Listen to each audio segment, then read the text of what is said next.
So Mary Mack, I want to bring on Mary Mack, who, by the way, was off last week. She was, taking time off last week. I was sick. You're not feeling well. Yeah. But you're feeling better now. In fact, you were almost delirious as you came in here today. Tell us about your connection with South Sudan. Well, my parents are from South Sudan. I'm a first-generation South Sudan American, actually. So it's very heartfelt to see, my country play against USA. It is an incredible thing. This is a very young country, just celebrating 13 years of existence. Yeah. July 9, 2011 was when we claimed independence. And they were 43.5-point underdogs, understandably, with a couple, at best, marginal NBA players that they had on their team. And here they were pitted up against the superstar team of the United States in an Olympic warm-up game, so to speak. And it came down to literally the end of the game, and I'll get into what happened in those last moments.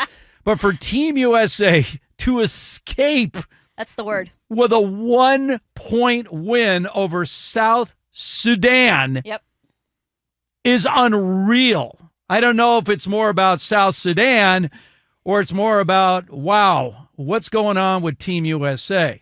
It's hard to not look at it, what's going on with Team USA, but I watched the second half. I didn't watch the first half. I looked at the halftime score and I was like, well, let me sit and watch this, see how it goes. I thought South Sudan did a really good job in adjusting every time Team USA tried to adjust, because Team USA was down by 14, 15 points. And then they came back. I think they got up by like 7, 8 points at one point. And then South Sudan still hung in there. They never gave up. They adjusted right. I don't know why Team USA went away from Anthony Davis in the second half, because he seemed like they couldn't stop him. He seemed to be the guy that was keeping them afloat in that situation. I don't know why they went away from him. Curry hit a couple big threes. LeBron had a big layup in there. But I'm going to give more of the credit of more like good for you to South Sudan. That's what I'm going to do. Well, Bill Raftery was one of the announcers on the game. I'm a big Bill Raftery fan. He's been around forever. Mm-hmm. I think he literally announced the first basketball game ever played. I feel like he's been around that long. But when the Team USA went down by a point after the three-point shot by South Sudan, it basically gave the ball to LeBron, who used his right arm to clear out a guy who was, 100 pounds, half his size, and then laid the ball in, and Raftery was like, now that's impressive. And it was like, I'm glad you brought that up. I was like, how is that impressive? I mean, you're telling me that LeBron James going against a complete nobody in terms of stature on the basketball planet compared to LeBron, as he used his right arm to clear the guy out and then lay the ball in. That was impressive.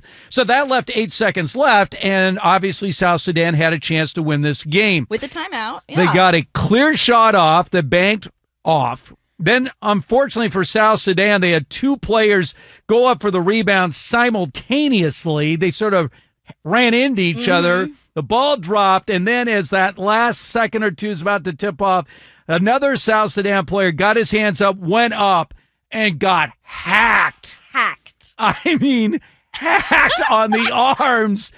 Buzzer sounds, game over. He did look up. He didn't argue, sort of looked up, but I mean, it was a hatchet job. I don't know if he would have made the layup, but he never got that opportunity. Yeah, they moved on real quickly from that moment. They didn't replay it a lot. They replayed it once, and they were like, don't show that again, because Anthony Edwards 100% hacked him going up. They did not want to dwell on that. They just wanted USA to win. That was embarrassing. Honestly, if it were me, I would fire Steve Kerr right now. Well, his mismanagement of this team is already evident. And by the way, I've said this, I've been saying this the last couple of weeks since this team was put together. This is the oldest team we've ever put to the Olympics. Defensively, they have Anthony Davis. They have LeBron James. LeBron James does not play any defense anymore, so he's an absolute zero on the defense. Are you just trying just defensively? Okay, we got Drew Holiday, Jason Tatum, who came off the bench, I believe, today. He didn't seem to have very many minutes. Basically, the three Celtic players are the ones that play any defense. I'm telling you, this could be a problem for Team USA coming up in the Olympics. And I've said this. Look, back in 2004, we stumbled at the Summer Olympic Games. after dominating team, obviously the dream team in 92, 96, 2000, everything seemed to be swimming along.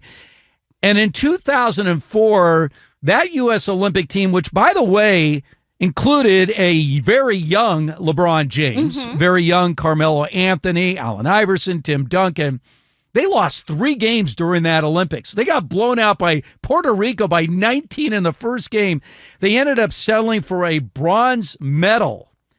And I just have a feeling this could be that kind of year where the makeup of this team, I'm not a Steve Kerr guy. I know you don't say. Yeah. You don't say. I am not a Steve Kerr guy. I smell trouble here for Team USA. So something that you just said, that this team is a little bit older, right? So Joel Embiid spoke to the New York Times, and they asked him, I'm going to give you a paraphrase of what he said, but they asked him if he thought Team USA was going to win gold and just kind of, cruise through this. And he says, the talent on this team is equal to other teams in the field, right?